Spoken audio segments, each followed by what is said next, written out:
you a little bit of aviation, not history, but maybe technical flight information for you. Anybody in the audience know where the expression push the envelope comes from? You guys can shout. I know you can. I heard you. Excellent. Exactly. Oh, you must have read my book.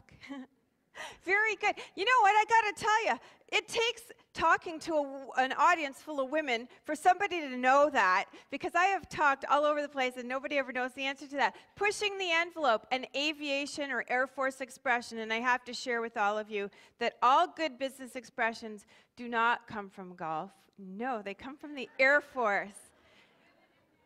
Pushing the envelope. So a little bit about my history and why I'm going to talk about pushing the envelope for a minute. I grew up as an Air Force brat. I have been, my entire life, a bit of a flyer wannabe, if you will. And by the time I was 18, I learned how to fly gliders. And by the time I was in my early 20s, I had a power license. I just loved everything to do with airplanes. And I decided, even though I had a business degree, that, shoot, maybe I should just go join the Air Force. It looks like a lot of fun. I love flying. Growing up around that business, et cetera, et cetera. Well, unfortunately, by the time I went and saw the recruiters, somebody must have got in there before me and said, hey, this lady's going to come in to talk to you about being a pilot. She cannot land an airplane to save her life. So that was me. I actually was not very good at landing airplanes. So they had another plan for me when I went and saw the recruiters, to be a military Air Force logistics officer. And they sent me to North Bay, Ontario. Anybody here from North Bay? We've got one in the audience.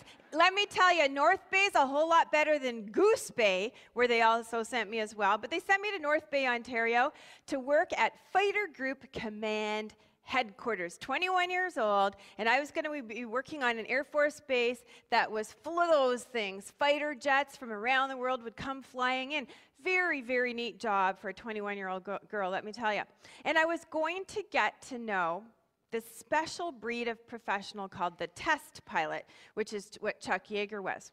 The test pilots are like fighter pilots, but peak. These guys are the peak performers. These guys are the top guns of their business. These guys are sort of like the executive national vice presidents of our buying. We got any of you guys in the audience? I'm sure we do. Right?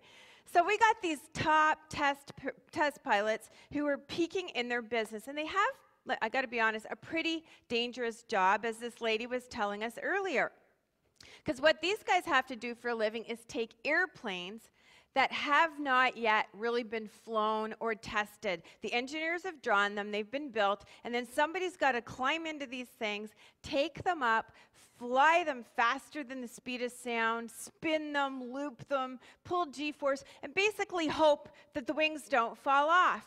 Well, what they're doing up here is operating these airplanes at what's called, and you guys should write this down because this is a definition that ties right into the theme today. They are operating the airplane at the maximum safe limits of performance. And the equation, there's a mathematical equation that describes that. That's called the envelope. So when you're pushing the envelope with these jets, you're operating at the maximum safe limits of performance.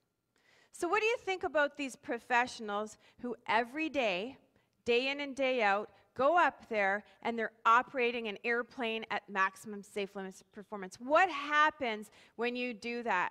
They're testing their courage, they're testing their skills and their confidence and their ability on a daily basis. They experience what I call the paradigm shift.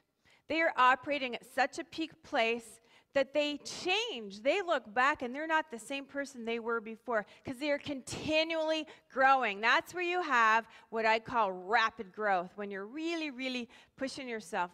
But the reality is that about 50% of us, there's some interesting studies out there, we don't do that often. We don't get into that place where we're operating at our maximum safe limits of performance. And that's because of one word. Anybody know what that word is? Fear.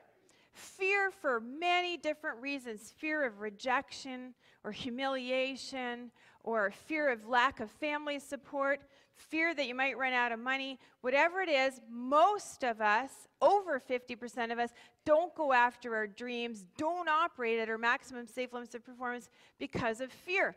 So I have a question for all of you that I'd like you guys to think about. In the last year, how many of you have gone after something that you didn't know you'd be able to do, but you really wanted it, scared you a little bit, but you went after this? It might have been a promotion, a career change, a new job, and you get in the middle of it and you're thinking, oh my God, I don't even know if I can get out of this. I don't know if I'm going to succeed, but you keep pushing through, and a month later you've succeeded and you're done, and you look back and you think, damn, I'm good. I knew I was going to be able to do that. How many of you have been there in the last year? I see a lot of hands out there. That's excellent. How many of you have been there in the last 6 months?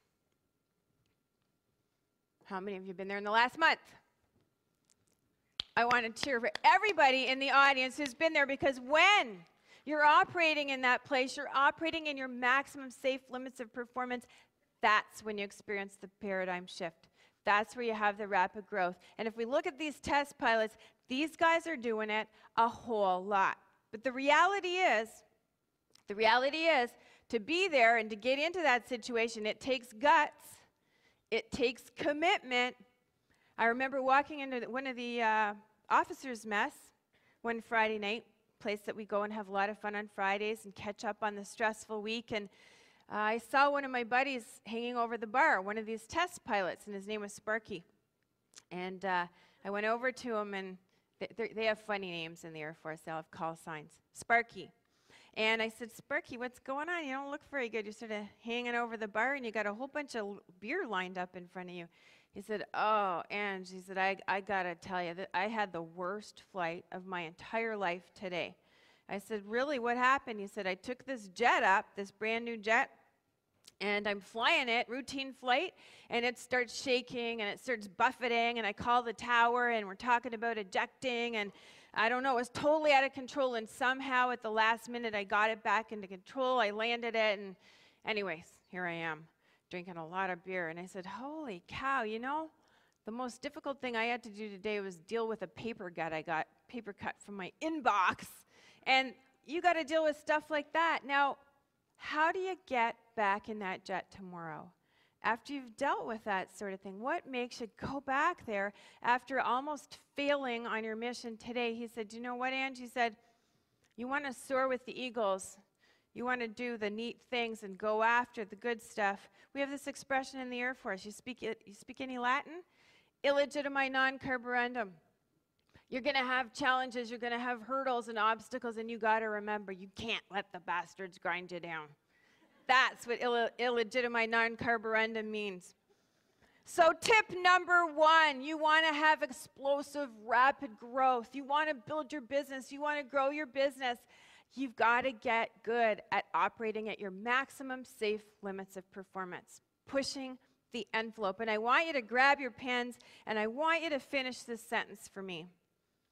If failure was not an option and you were absolutely guaranteed success, finish this sentence for me. In the next 7 days with my career at Arbonne, in the next 7 days, I would do blank to push the envelope. Fill that one out.